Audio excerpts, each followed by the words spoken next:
guess in my working life, my creative, the things that I do, look at landscapes, different places all the time, and have done for some time now.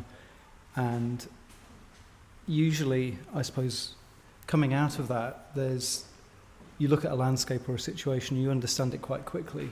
And I think the fascinating thing about this site has been, before putting pen to paper, spent about 3 years looking at the site, studying the site, going back repeatedly, walking every bit of it at different times of year, and it kept revealing new things. And that's the thing that has been a surprise to me, is that there's so much there, all of these different components that reveal themselves over time. And I think that has been a fantastic process, and it really then sort of informs anything we're discussing in terms of physical change on the site, is strongly driven by that. And it's quite a unique process to be able to do that.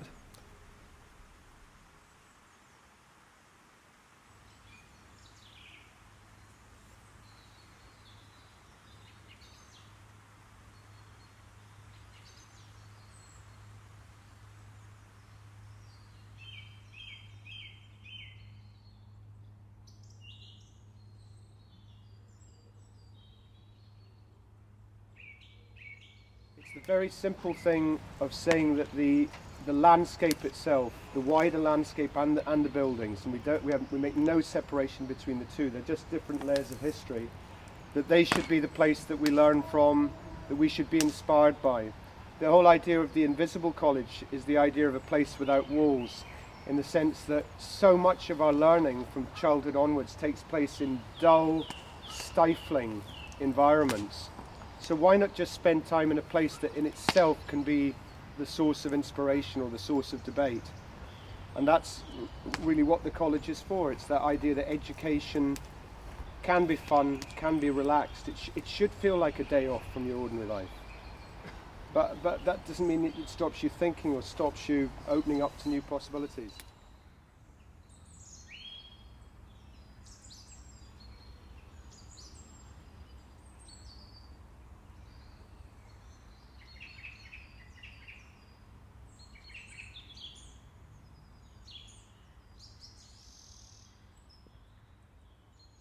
The drawing's been made up in 4 layers chronologically. So the first layer goes back basically to the pre-Victorian stage of things, and obviously within that there are physical elements that go back to medieval and obviously much older periods. The Victorian layer then on top of that is quite a significant change, where they created this designed landscape incorporating a lot of the pre-existing woodland, some of the roots that were already there but built, Kilmahew House and all the other various buildings and bridges and so on around the site. The next layer obviously is the seminary in terms of the modernist buildings, the Gillespie Kiddencoya buildings, which wrapped around Kilmahew House at the core of the site. And really the final layer on top of that then is looking forward to the proposals that are on the table for the site, a lot of which, at this scale at least, is focused around the seminary buildings, the walled garden and so on.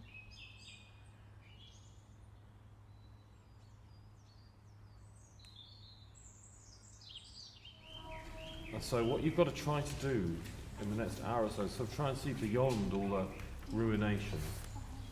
And imagine if you were just presented with this concrete shell, what would you do with it? What could you do with it? What does it lend itself to being?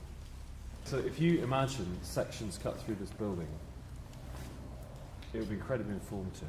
You know, climb around it and then draw a quickie, you know, like we were drawing yesterday, the factory or the house.